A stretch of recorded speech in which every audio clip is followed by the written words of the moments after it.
Up Radio. Assalamualaikum warahmatullahi wabarakatuh. Selamat siang, Up Mini, apa kabar Anda? Kembali lagi hari Jumat yang penuh dengan berkah. Tadi Santi sudah bersama dengan Anda dalam Up Awareness bersama dengan Bapak Nanang Qasim Yusuf. Kita sudah belajar bersama bagaimana menjadi manusia di atas rata-rata. Dan saat ini kita akan belajar lagi di sesi ini dengan kakang saya yang sudah dari ujung Instagram beliau, Kang Fuad Adi. Saya langsung menyapa saja. Assalamualaikum Kang Fuad. Waalaikumsalam warahmatullahi wabarakatuh, Mbak Santi. Gimana Sehat kabar? Kang? Alhamdulillah. Alhamdulillah. Sudah lolos. Sudah sehat. Emang sudah 2 kali ya? Sudah 2 kali vaksin? Sudah 2 kali vaksin. Sudah kali vaksin. Ya syukur, baru alhamdulillah. ya, kemarin selesai isolasi. Oh iya. Oh, jadi masuk juga ya dalam karantina. Jadi alumni juga. Oh iya, jadi alumni juga. Tapi mungkin memang ada ya waktu-waktu memang harus jangan cari inspirasi itu harus betul-betul fokus di rumah ya. Ini salah satu media. Oke, alhamdulillah sehat ya pokoknya ya Kang ya. Alhamdulillah. Dipaksa. Oke, hari ini kita akan berbicara tentang titik berangkat, tetapi yang di mana ini saya akan satu putarkan dulu ilustrasi dari Kang Fuad. Kang, ini boleh share juga selama masa karantina, padahal sudah divaksin juga ya Kang. Ini buat edukasi saja kepada masyarakat bahwa pentingnya kehati-hatian, bukan ketakutan ya, karena masih ada sih polemik antara overthinking terus dan lain sebagainya, padahal ini nyata yang dialami saat ini.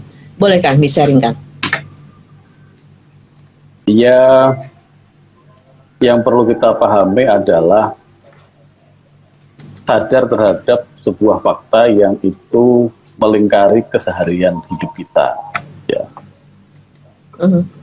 Terus dari kesadaran itulah kemudian kita bisa belajar untuk arif dalam menyikapinya, termasuk soal pandemi ini, bahwa karena ini bersifat keniscayaan sebagai kehadiran di dunia, dan faktanya memang penyakit ini mendatangi manusia. Jadi pada dasarnya tidak ada manusia yang itu kemudian secara mutlak dia sangat kebal terhadap itu. Tapi manusia sendiri juga secara naluriah maupun secara kesadaran sebagai keimanan, dia juga berikhtiar, kemudian memiliki upaya-upaya untuk bisa beradaptasi. Nah, maka apapun yang kemudian hadir dan itu dianggap mengganggu atau kemudian berpotensi menurunkan daya dari kemanusiaannya, tentu akan direspon oleh manusia itu sendiri, gitu kan. Nah, terhadap COVID ya mulai dipelajari bagaimana kemudian sampai menemukan vaksinnya, gitu. Nah, upaya vaksin ini menjadi sebuah ikhtiar manusia sebagai naluriah juga dia untuk beradaptasi. Nah, memang ada pikiran orang-orang dengan terbuktinya beberapa orang yang sudah vaksin ternyata masih kena juga. Kemudian secara simplistis menganggap wah, vaksin menjadi tidak efisien, misalnya menjadi tidak efektif, itu tidak membuat kebal. Nah, tentu bukan persoalan di sananya, bahwa ikhtiar itu membuktikan bahwa memang untuk tidak menyelesaikan 100%, tetapi tentu akan sangat berbeda ketika kita ikhtiari dengan tidak. Ya, apa yang saya alami misalnya, mungkin kalau saya tidak dalam kondisi sudah tervaksin, mungkin bisa lebih parah. Tapi dengan adanya ikhtiar itu, setidak-tidaknya ya hanya gejala ringan meskipun itu kena misalnya. Itu satu bukti bahwa sebuah ikhtiar itu tentu akan mendapat penghargaannya tersendiri, gitu. Masuk dalam upaya menghadapi setiap persoalan ya. Nah, makna pentingnya bagi saya sih itu. Satu, kita mesti aware terhadap apapun yang itu menjadi fakta, menjadi realitas sosial. Yang kedua, ya ada ketaatan-ketaatan sendiri yang itu memang harus bisa kita lakukan sebagai bagian dari makhluk sosial. Jadi apalagi ini bukti ya kalau COVID ini ternyata bisa jadi kita kuat tetapi orang lain tidak. Nah, kepekaan terhadap diri ini berpotensi menjadi karier ini itu juga menjadi penting.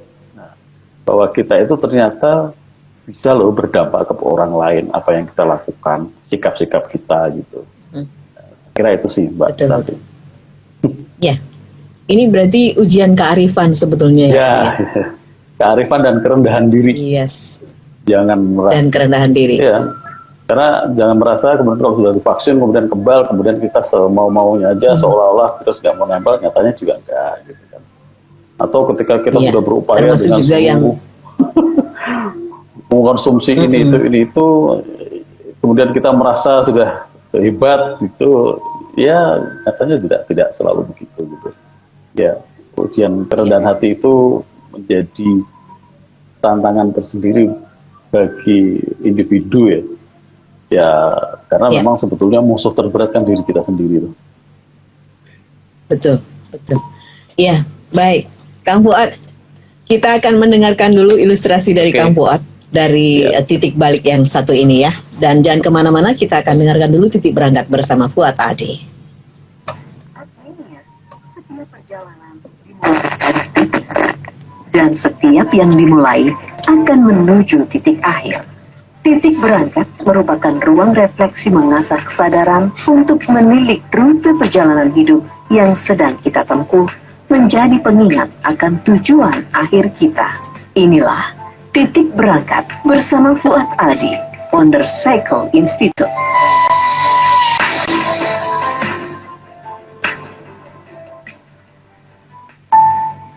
Sering ketika saya jumpa dengan teman yang kebetulan sedang mengeluhkan atau mengkhawatirkan hidupnya, saya menyampaikan, bukannya hidup ini bukan kehendak kita ya. Coba tanya pada diri sendiri, apakah lahirnya kita di dunia atas kehendak kita sendiri? Tidak ada kan? Tidak ada seorang pun yang lahir di dunia atas kehendaknya sendiri. Kalau keberadaan setiap orang, bahkan mungkin malah hidup sejagat raya ini, tidak ada yang lahir atas kemauannya sendiri. Pasti ada yang menjaminnya. Pun sebaliknya, karena kelahiran kita ada yang menghendaki, pasti berselip misi dan tujuan dari diadakannya kita di bumi ini. Hanya apakah setiap kita mengenal itu semua? Wallahu a'lam. Tapi saya yakin setiap manusia yang sadar pernah mempertanyakan keberadaan dirinya sendiri, apalagi saat sedang terpuruk. Setidaknya ia akan bertanya, buat apa saya mesti ada di sini? Untuk apa saya dilahirkan? Memang tidak mudah menemukan tujuan hidup. Saat ditemukannya pun tidak serta-merta menjadi keyakinannya. Hari ini menemukan tujuan hidup. Berapa tahun kemudian bisa jadi berganti seiring dengan kematangan hidupnya. Dan saya kira celaka jika kita tidak pernah menemukan tujuan hidup, karena rasa sia-sialah yang akan kita temukan.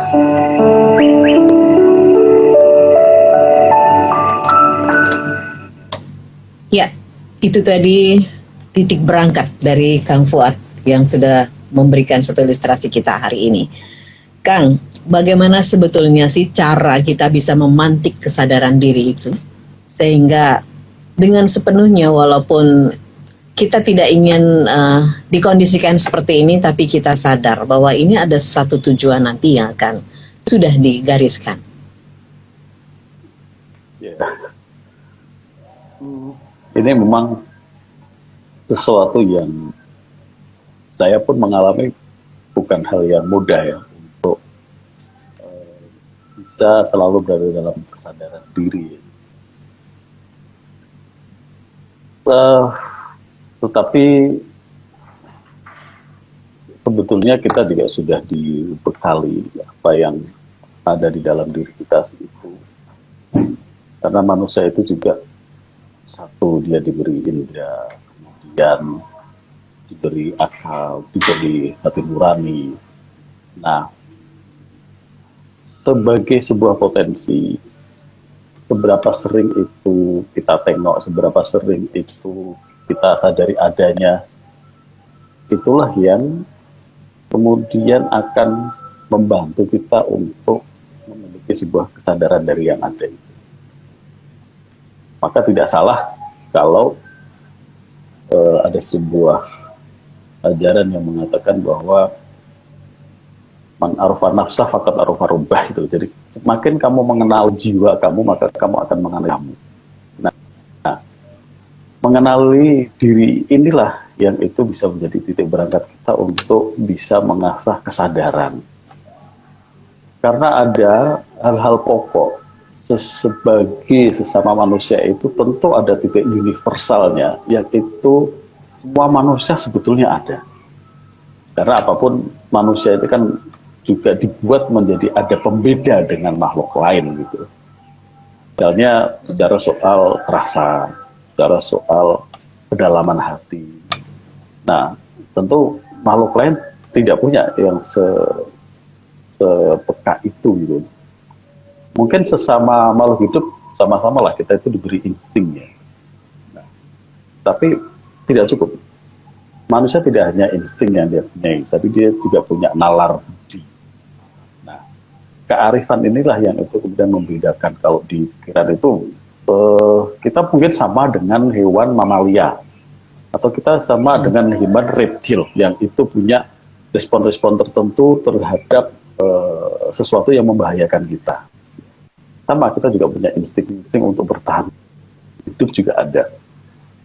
Tetapi kesadaran itulah yang kemudian yang membedakan kita sebagai manusia dengan makhluk lainnya. Maka kalau kita tidak sering menilik, tidak menengok dari apa yang ada di diri kita sendiri, tentu juga akan beda. Disitulah saya juga kemarin mendapat hikmah yang cukup besar ketika banyak ruang untuk bersendiri itu, maka banyak berkesempatan untuk bisa berdialog dengan diri sendiri dan lebih mengenali kejiwaan diri kita. Jadi sempatkanlah, menurut saya sih, sempatkanlah dalam kesibukan kita itu kita berdialog dengan diri kita sendiri, mengenali jiwa kita sendiri. Itu yang akan membantu untuk bisa peka terhadap kondisi. Gitu. Ya. Baik, Kang Fuad, apakah stimulan ini akan bisa terwujud atau terlahir itu terdorong oleh kondisi alam, ataukah itu bisa kita konsep untuk bisa mempersiapkan diri kita, Kang? Artinya tadi ada teknik self-talk dan lain-lain itu, kan? Kalau kita belajar dari sejarah manusia itu memang, dan ini dialami juga oleh orang-orang besar ya, bahwa penderitaan itu ternyata ketika itu terkelola dengan benar, kemudian itu menjadi sebuah proses pembelajaran yang luar biasa. Ternyata itu menguatkan banyak orang-orang hebat. Mulai dari sejarah siapa? Rata-rata manusia misalnya yang kalau kita menggolongkan manusia level 1 itu kira-kira para nabi itu. Hampir seluruh cerita nabi itu dia berproses penemuan diri itu dari proses penderitaan yang luar biasa. Siapapun lah itu ceritanya kan gitu. Kalau kita kenal tokoh-tokoh di sekitar kita juga begitu. Artinya, apakah penderitaan yang kemudian bisa kita yang ditimpakan ke kita itu menjadi trigger untuk membangun sebuah kesadaran diri? Nah, di situ sebetulnya. Itu satu sisi mungkin di awal terlihat sebagai sebuah penderitaan, tetapi ternyata kalau kita benar-benar bisa menjadikan sebuah fondasi kehidupan, ternyata itu menjadi fondasi yang cukup kokoh. cerita siapalah misalnya sampai ke, kalau kita kenal Julius Caesar misalnya, dia kan juga orang yang tadinya tersingkirkan betul, terlepas dari seluruh ambisinya dengan prolog, tetapi menjadi sebuah kekuatan bagi manusia itu ditemukan dari proses penderitaan. Jadi tidak ada salahnya memang derita itu kan juga bukan sesuatu yang kita inginkan, tetapi toh ternyata itu bisa menjadikan sebuah modal untuk membangun kesadaran. Ya, kalau guyonan itu kadang sering kan dilontarkan. Kalau kamu dalam kondisi menderita kemudian lebih ingat Tuhan, apakah kamu pengen diciptakan derita terus gitu? Nah, tapi tentu ada masa bagaimana kita mentransformasikan dari sebuah penderitaan itu menjadi bekal untuk fondasi kehidupan kita yang kemudian menjadikan kita juga sadar bahwa ya harusnya manusia itu bisa dilepaskan dari penderitaan yang dipunyai. Nah, ini kan bisa menstimulus kita untuk punya kepedulian sosial juga. Kalau kamu nggak mau lapar, ya gimana lah caranya tidak bikin lapar orang. Misalnya. Kalau kamu dengan perilaku itu disakiti, bagaimana tidak menyakiti misalnya. Kan, gitu. Ya, sebenarnya tidak bahkan banyak hikmah juga didapat dari proses cerita itu. Iya. Dan ternyata apa yang kita lakukan itu mantul ya Kang ya? Iya. Pada prakteknya juga begitu. Artinya bagaimana kita memperlakukan atau bagaimana perilaku kita keseharian orang lain, ternyata itu seperti kita memperlakukan untuk diri kita sendiri gitu. Ya banyak ya pengalaman yang di luar dugaan saya, misalnya tiba-tiba dalam kondisi tertentu, misalnya kayak kemarin ya, ketika saya harus berada dalam ruang isolasi, kemudian banyak titik lemah yang tidak bisa saya lakukan, ternyata tiba-tiba itu menggerakkan banyak orang, banyak sahabat, banyak tiba-tiba mensupport luar biasa gitu. Nah, itu menjadi pembelajaran. Ya mungkin kenapa kita banyak dituntut, sekali lagi ini bicara kalau kita dalam ngomong bicara frame orang yang punya keimanan gitu. Kalau nggak percaya tidak masalah gitu. Tapi artinya kenapa banyak tuntutan kita untuk selalu berbuat baik gitu. Ternyata justru mungkin ada satu kebaikan yang tidak pernah kita sadari dan sama sekali bukan sesuatu yang sampai kita ingat karena kita menganggap itu sebuah biasa, tapi justru itu yang terkadang justru memiliki dampak kebaikan yang membalik, memantulkan ke diri kita yang di luar dugaan itu gitu. Nah, saya pernah bikin status itu adalah tebarlah kebaikan, nggak perlu berpikir kapan akan menuai. Percaya aja lah gitu sih. Jadi saya setuju kalau pantulan itu ya, prakteknya itu ada gitu. Oke. Baik, Kang Fuad, ini banyak doa yang disampaikan oleh teman-teman di Instagram Live. Kita akan sapa beliau-beliau ya. Ini ada yang sudah Mbak Margi, apa kabar? Dari Jakarta berarti ya beliau ya. Oke, salam sukses saja selalu. Dan ada yang kaget nih, Kang Fuad, dari Mbak Poppy Mariani, Masya Allah kok tambah gendut saja. saya tidak loh Kang, ini yang bilang Mbak Poppy ya. Iya, ini karena efek kamera Mbak Pop. Dari Koja. Oh iya ya betul. Selama pandemi dan selama di karantina nasi kebuli membuat support yang luar biasa dan ini efeknya ya sudah Ya, nyata nih ya. makanya. Lahir Jadi nyata. selama pandemi kemarin kan, advent itu kan banyak teman kirim, ada vitamin, ada semualah penguatan imun gitu kan. Mhm, betul. Ini keluar-keluar saya bisa sekti nih, karena daya tahan tubuhnya bertumpuk-tumpuk.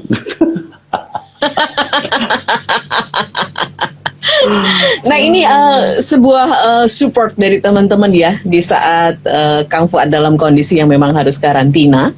Tetapi tidak hanya kegembiraan ya, kepedulian ini membuat bahagia ya Kang. Dan Iya, alhamdulillah. sehingga cepat sekali kembali pulih. Ini ada Mas Arto Biantoro. Wah, apa kabar Mas Arto? Bahagia loh kita siaran ditonton Anda. Mas Arto Biantoro ini fans beratnya Mas Fuad katanya. Jadi Thank you. Bangga dengan Gus Fuad katanya. Wah. Ada Roro Ini. Kenes juga Padahal saya nih. yang Roro ngefans Kenes Arto. panjang sekali. Oh, Saya yang Mas mengefans Arto Arto. emang bagus banget. Oh gitu ya. Ikon Saya juga bangga. mengefan Mas Arto. Jadi kalau saya sekarang siaran ditonton beliau bangga banget. Wah. Roro Kenes Indonesia, Kang Fuad ini adalah apa nih? Wah, lari-lari sudah. Panjang sekali Mbak, Kang Fuad ini adalah salah satu mentor di Roro Kenes. Iya. Dan sangat luar biasa ya.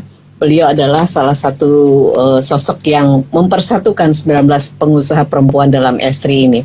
Dengan segala cerita-ceritanya ya Mas. Baik, Kang, kembali lagi ini kita ke tadi ya, titik berangkat. Sudah ada yang bertanya di 081565 sekian-sekian. Pak Fuad selamat siang, Mbak Santi juga selamat siang. Saya menyimak dengan seksama perbincangan ini yang luar biasa. Titik berangkat akan menemukan pada titik akhir. Bagaimana semasa titik hidup kita ini untuk bisa menemukan titik akhir itu sesuai apa yang dituliskan dalam titik berangkat. Bisakah kita memenuhi itu? Terima kasih dari Lutfiana.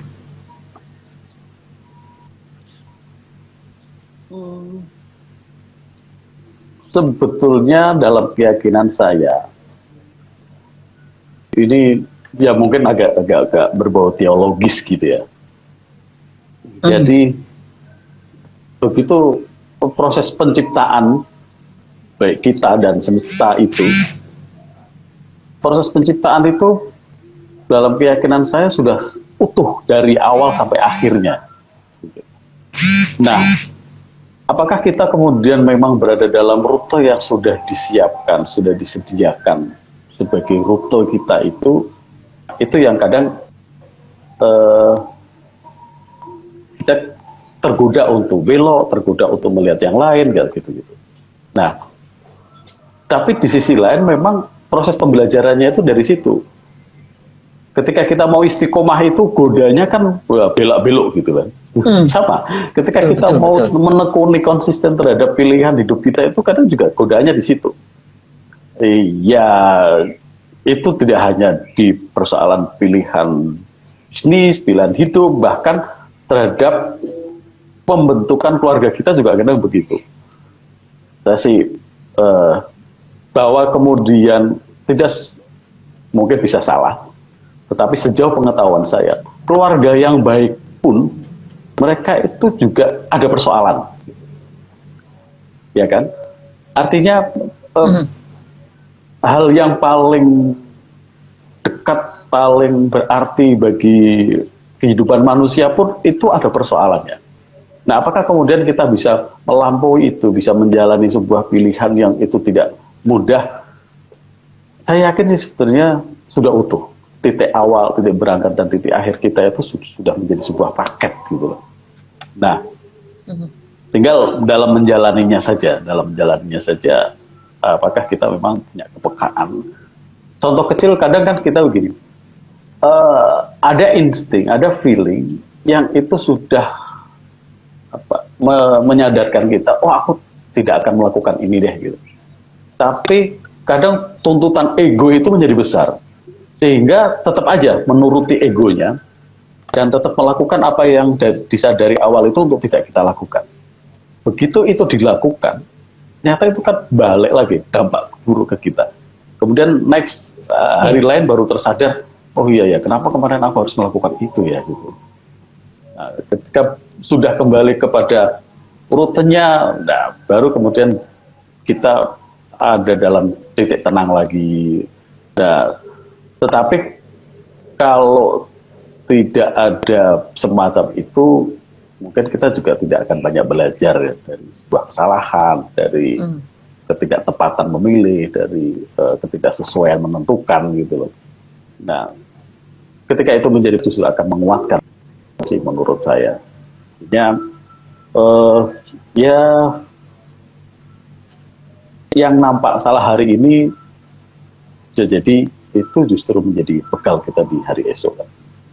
Sepanjang kita kekeh kuat untuk terus memperbaiki diri. Namanya proses perbaikan itu kan tentu dari sesuatu yang mungkin hari ini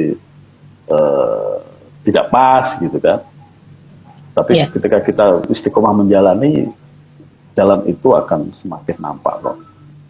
Dan setiap level manusia itu punya tantangannya sendiri, punya problematika sendiri sesuai dengan levelnya lah.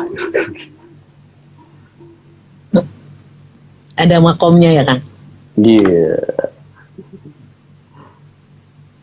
Tadi ada pertanyaan dari Mbak Sanas ya, atau dari Rokenes ya. Ini kita coba, coba Mas dibantu Mas. Ini soalnya cepat larinya nih.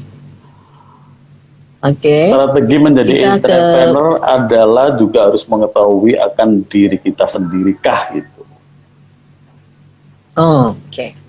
Ini dari Rokenes Indonesia. Iya, kayaknya ada pertanyaan. Strategi menjadi entrepreneur adalah juga harus mengetahui akan diri sendiri. Ketika inilah bedanya entrepreneur dengan sekedar kita, ya mohon maaf mungkin istilah berdagang gitu, atau semata-mata berbisnis gitu. Karena bagi saya sih pemahaman entrepreneur itu juga ada mandat yang itu memberikan sebuah dampak di luar dirinya, tidak hanya kepada diri yang terdekat, tetapi juga bagaimana di sekitarnya. Nah, pemberian dampak, kemudian penguatan terhadap pilihan hidup, kalau kemudian tidak terkait dengan bagaimana dia pengenalan diri, menurut saya itu akan berpotensi untuk melemahkan gitu. Nah, ketika kemudian pilihan itu menjadi perwujudan dari penemuan akan dirinya, saya yakin kok itu akan lebih kuat ya. Entah itu sebagai entrepreneur, entah itu sebagai profesi apapun gitu. Maka kan ada istilah-istilah yang menyatakan apa istilahnya, passion segala pun tidak satu-satunya begitu, tapi setidaknya ketika passion itu kalau lebih dalam lagi adalah pengenalan terhadap diri sendiri ya. Nah, karena kan kita tahu seperti saya ungkapkan di belakang tadi, menjalani kehidupan itu tidak semuanya oke-oke saja. Kita juga akan dihadapkan sebuah persoalan gitu. Ketika daya tahan kita itu tidak cukup, ya tentu akan lebih mudah putus asa.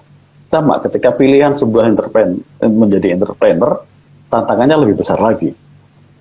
Yang diurusi itu tidak hanya semata-mata bagaimana dirinya hidup, tetapi ada orang-orang yang di belakangnya yang itu mensupport bagaimana pilihan bisnis itu bisa berjalan gitu.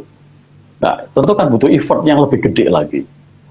Kalau kemudian daya tahan kita itu lemah, yang itu karena kita tidak mengenali akan diri kita sendiri, bahwa apa yang saya lakukan itu bukan sebagai pilihan hidup. Nah, ya mungkin kita akan mudah tumbang kemudian abai gitu terhadap persoalan orang lain gitu. Misalnya dalam krisis gini, udah deh aku sudah tidak mampu ini untuk membayar gaji, ya sudah aku PHK aja, selesai. Bisa begitu kan? Tapi kalau itu kemudian bangkit Ya. dari sebuah kesadaran, oh mereka telah berjuang bersama-sama membesarkan bisnis saya, ya pada saat mereka butuh pertolongan dalam situasi yang sulit, gimana sih masa saya hanya mengambil sisi manisnya, kemudian pahitnya saya lupakan gitu. Nah ini sebuah tantangan terhadap diri sendiri juga gitu. Jadi bagi saya Iya. akan lebih kuat menjadi entrepreneur ketika itu didasari dari sebuah pertemuan diri sendiri dan ya istilahnya itu bisnis itu sebagai aktualisasi, karena saya di sini saya bisa Iya. mungkin itu sih. Dan betul-betul luar biasa ya untuk teman-teman entrepreneur ini ya, Kang Fuad ya. Sebetulnya mereka dihadapkan pada pilihan-pilihan yang simple ya, mau pilih praktis tadi karena memang tidak ada pemasukan, menyelesaikan mem-PHK orang gitu ya, tetapi ada nilai-nilai lain yang ternyata ini luar biasa dimiliki oleh teman-teman juga. Iya. Oke, thank you Rorokenes Indonesia. Dan Kang, bagaimana sih sebetulnya mengelola atau tips mengelola titik tenang yang tadi disampaikan oleh Kang Fuad, sehingga kita tidak mudah banget terinfluence oleh apapun itu yang ada di luar atau juga yang dalam diri kita yang bergejolak itu, Kang? Kalau bagi saya sendiri sih, tip and trick praktis itu dalam persoalan begini nyaris tidak ada yang praktis gitu. Tapi apa ya? Karena memang proses pengenalan itu kan yang tidak semua orang mungkin mau atau kemudian berkesempatan. Nah, atau menganggap ini persoalan yang tidak perlu terlalu dipikirkan. Nah, padahal itu ternyata sangat berpengaruh. Gitu. Nah, sekali lagi tentu tergantung juga bagaimana kita dibentuk ya. Kalau kita lebih banyak hidup di ekosistem yang itu mungkin sangat pragmatis, yang kemudian kehidupan itu hanya ada hari ini gitu, ya mungkin kita akan juga berpikir sependek itu. Tetapi mungkin kalau kita juga terbentuk dari proses yang menyadarkan bahwa kita itu hidup tidak sendirian, bahwa hidup itu tidak hanya hari ini gitu. Ya mungkin ruang-ruang reflektif itu juga akan lebih banyak yang terlihat. Tapi sekali lagi bahwa belajar dari pengalaman hidup, kalau kita memiliki sebuah kepekaan belajar dari pengalaman, ya logiknya sih secara nature itu, karena kan fitrah manusia itu sebetulnya baik ya. Fitrah manusia itu asalnya kan baik. Hanif. Ya. Ya. Istilahnya itu kayak ketok cah santri. Nah, Senengane iki lho. Ngece. Nah, cuman karena kemudian banyak pengaruh yang tadinya baik menjadi tergoda dengan sebuah sistem, dan ini banyak pengalaman kok. Ketika manusia berada dalam sebuah roda gila, dia juga akan terperangkap di situ juga banyak. Nah, inilah kenapa penguatan terhadap kesadaran titik berangkat itu menjadi kunci bagaimana kita menjalani roda kehidupan gitu. Karena kan contoh kecil begini, kalau di dalam bisnis ya, bisa jadi awalnya kita berbisnis adalah untuk menolong tetangga-tetangga kita yang hari ini tidak memiliki pekerjaan, sehingga kita butuh carikan pekerjaan, kemudian dia kerja di kita dengan beberapa konsep yang bisa kita lakukan di situ. Nah, setelah kemudian itu berjalan, ternyata resource itu menjadi bagus dan akhirnya menguntungkan buat kita. Begitu menguntungkan, nah kemudian kan ada dorongan untuk membesarkan sebuah usaha ini, ya kan. Dan dilalah kemudian kita ketemu beberapa pihak yang itu juga akan mensupport usaha kita, untuk mensupport untuk itu menjadi sebuah usaha yang lebih besar gitu. Nah, kalau kita tidak cukup kuat terhadap sebuah pilihan sikap, jadi apa yang awal-awal itu kita berniat untuk mengembangkan orang-orang sekitar kita, begitu kita menemukan sebuah peluang lain yang lebih besar, akhirnya kita justru memilih peluang yang lebih besar itu dan meninggalkan yang ini. Nah, ini kan ya tidak salah, orang untuk terus bertumbuh itu tentu tidak salah ya. Tapi kalau kemudian kita tidak cukup kuat memegangi apa yang menjadi niatan awal kita itu, ya juga mudah untuk berpindah terhadap sebuah niatan yang baru yang mungkin lebih menggoda gitu. Nah, maka ya gampang-gampang susah memang, kehati-hatian untuk antara ini peluang atau jebakan, nah, itu kita butuh kepekaan tersendiri. Sama halnya apa ya, seseorang yang ya ini kalau ngomong agak terbuka, misalnya ada investor datang, bisa jadi itu diterima sebagai orang yang saat itu menolong kita, karena kemudian ini berpotensi untuk membesarkan usaha kita. Begitu kemudian bertumbuh, kita menjadi sangat tergantung sama investor. Tiba-tiba bisa loh, investor itu kemudian tiba-tiba menguasai besarnya saham di usaha kita. Begitu kita porsinya semakin kecil, kita menjadi semakin tidak berdaya lagi. Banyak pengalaman semacam itu juga gitu loh. Nah, ya maka tentu kembalinya ke niatan itu. Kita berbuat ini untuk apa? Apakah kita bisa konsisten di situ atau tidak? Begitu sih ya. Saya jadi kenapa ya merasa ketarik kayak masa waktu dulu siaran sama almarhum, yang selalu bilang bahwa ya temukan dirimu, Wo, nanti kamu akan menemukan suksesmu. Tapi sukses yang abadi ataukah yang singkat atau yang momentum saja? Itu kuncinya ada di awakmu gitu ya.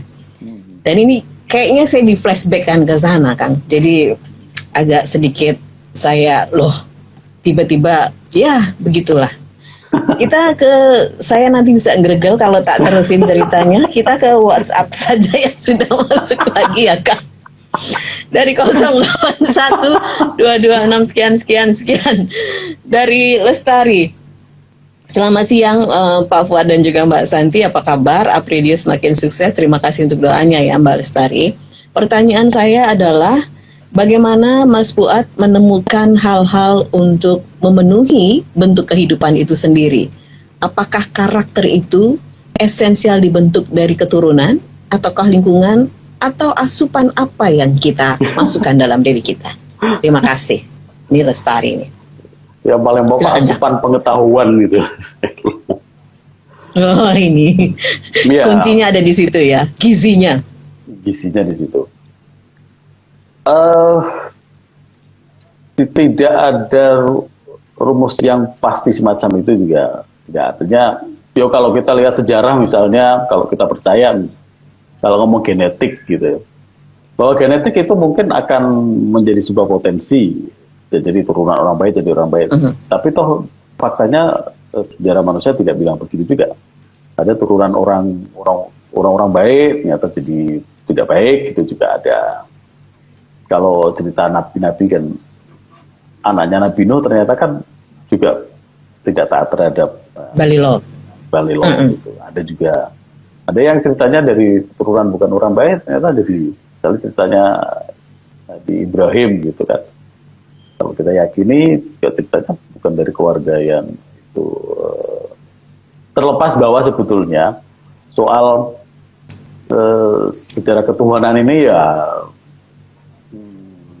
ada riwayat tersendiri lah antara keturunan baik dan buruk dan seterusnya itu. Tetapi tidak mutlak, ya, tidak mutlak kalau kita orang baik kemudian pasti jadi turunan orang baik gitu. Tidak mutlak begitu. Kembali kepada masing-masing, karena ya penentu akhir itu juga diri kita sendiri kok. Bahwa orang tua kemudian dia mensupport, iya. Orang tua memfasilitasi, iya. Tentu bahkan orang tua pun saya yakin dominannya adalah mereka berniat untuk menjadikan anak-anaknya jadi baik. Gitu. Nah, bahkan kesuksesan dari sebuah orang tua juga ketika mengantarkan anak-anaknya, generasinya juga menjadi sebuah generasi yang baik, tentu kan yang berkualitas begitu. Nah, tetapi apakah itu jaminan? Belum tentu juga. Terus soal lingkungan tetap berpengaruh. Kalau kita banyak bergaul dengan orang baik, tentu kita akan saling berpengaruh. Karena berinteraksi itu akan saling memengaruhi. Kalau saya bergaulnya dengan Mbak Santi gitu, insya Allah akan terjaga jadi orang baik lah ya. Amin. Auranya, energinya itu orang baik lah. Amin. Hanya kita melihat kebaikan itu juga ternyata tidak bisa hitam putih juga, karena baik di satu sisi itu bisa jadi ini juga buruk di sisi yang lain gitu kan. Nah, maka di awal asupannya apa? Bagi saya pengetahuan. Semakin kita rajin belajar, kita banyak mengkonsumsi ilmu dari banyak orang, kita menjadikan semua orang itu guru gitu. Karena kita juga bisa kok belajar dari keburukan orang. Belajar dari orang itu buruk, jadi sehingga kita tahu untuk tidak melakukan itu misalnya, kalau kita mau jadi orang baik. Iya. Nah, kan? Karena itu buruk gitu ya, Kang. Contohlah dia, karena ini adalah contoh yang baik untuk tidak ditiru misalnya, gitu juga bisa. Kan contoh yang baik untuk tidak ditiru, bisa begitu kan. Nah, artinya kuncinya proses belajar setiap saat. Itu sih menurut saya. Dan kita sudah dibekali. Baik, Mbak Lestari. Iya. Gitu. Masih ada lanjutan? Dah.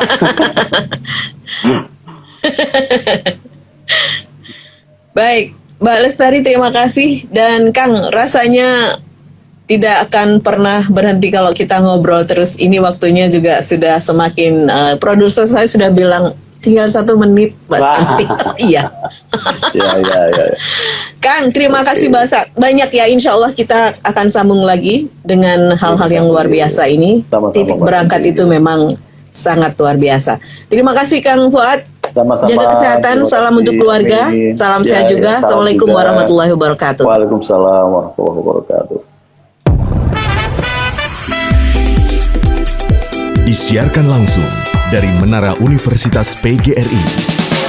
Up Radio. Jalan Sidodadi Timur, nomor 24 Semarang. Inilah 98.5 FM. Up Radio, the main station.